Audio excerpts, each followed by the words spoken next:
আজকে খুবই গুরুত্বপূর্ণ একটা প্রতিবেদন সামনে নিয়ে এসছে প্রথম আলো। ডিজিটাল স্ক্রিনে অতিরিক্ত সময় কাটাচ্ছে শিশুরা। শিশুদের স্বাস্থ্যের প্রভাব। কি ধরনের প্রভাব? ৩ জনের ১ জন শিশু চোখের সমস্যায় ভোগে। ৮০% শিশু প্রায়ই মাথা ব্যথায় ভোগে।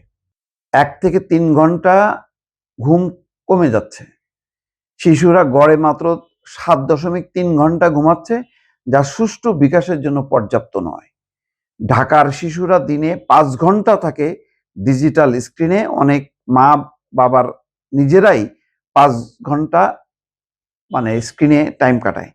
এছাড়া শহরে খেলার মাঠ নেই। এসবই শিক্ষার্থীদের এই পরিস্থিতিতে এনেছে। বাড়িতে এবং স্কুলে শিশুরা যাতে স্বাস্থ্যকর এবং ভারসাম্যপূর্ণ ডিজিটাল অভ্যাস গড়ে তুলতে পারে সেদিকে নজর দেওয়ার পরামর্শ।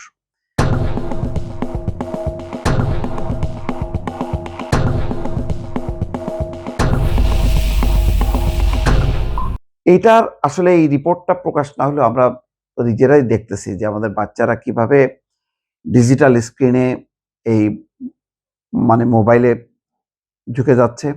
বাবা-মাদের মোবাইল নিয়েই যদি তাদেরকে মোবাইল দিয়ে আনা হয়, বাবা-মার মোবাইলই থাকে তাদের হাতে। তারা গেমস দেখতেছে। তারপরে তাদেরকে ট্যাব দেয়া হচ্ছে, সেই ট্যাবে তারা সময় কাটাচ্ছে। তার মানে স্ক্রিনের দিকে এই যে দেখতেছে, এর ফলে কি হচ্ছে? চোখের ক্ষতি হচ্ছে। চোখের ক্ষতির সাথে, সাথে মাথার ক্ষতি হচ্ছে। মাথার ক্ষতির সাথে, সাথে তার মানসিক ক্ষতিটা মারাত্মকভাবে হচ্ছে। শারীরিক ক্ষতিটাও, মানসিক ক্ষতি এই চোখ এবং এই মাথার সাথে সম্পর্কযুক্ত। তার মানে সে তার ঘুম কম হচ্ছে। সব মিলায় এর প্রভাবটা মারাত্মক এবং ঢাকা শহরের এর মূল কারণ হলো ঢাকা শহরে বাচ্চাদেরকে বাবা-মা যেহেতু খোলা জায়গা নেই, নিরাপদ জায়গা নেই, ফলে বাসার বাইরে যেতে দেয় না। এখন বাসার মধ্যে তার সঙ্গী, খেলার সঙ্গী হচ্ছে ওই ডিজিটাল স্ক্রিনে। সে নিজে খেলে না, সে নিজে খেলা দেখে ডিজিটাল স্ক্রিনে এবং এটা দেখতে, দেখতে তার ক্ষতি হচ্ছে।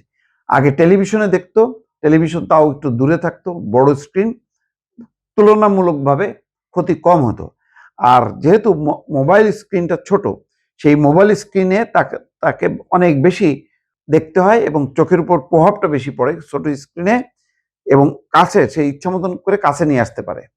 আর টেলিভিশন যেহেতু একটা দূরে থাকে, সব মিলায় এটা একটা জটিল সমস্যা। এই সমস্যা সমাধানে চট করে কিন্তু এর কোনো সমাধানের উপায় নেই।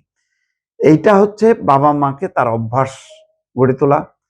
স্কুলে যখন থাকবে তাকে একদম মোবাইল থেকে মুক্ত দূরে রাখা।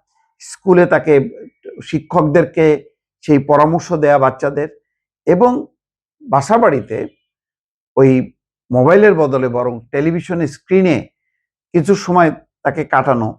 এই নানা প্রক্রিয়ার মধ্যে একটা বিজ্ঞানভিত্তিক একটা পদ্ধতি যদি বের করানো হয় তাহলে কিন্তু আমাদের শিশুরা নানাভাবে ক্ষতিগ্রস্ত হবে একদম শিশুকাল থেকেই। যেটা পরবর্তীতে তার মানসিক, শারীরিক বিকাশের ক্ষেত্রে সমস্যা হবে এবং এই সমস্যার কারণে তার শিক্ষা-দীক্ষা সে মনোযোগ দিতে পারবে না। ফলে এই জটিল সমস্যা, বহুমাত্রিক সমস্যা, এটাকে সমাধান করার একটা বিজ্ঞানভিত্তিক উপায় বের করতে হবে এখনই।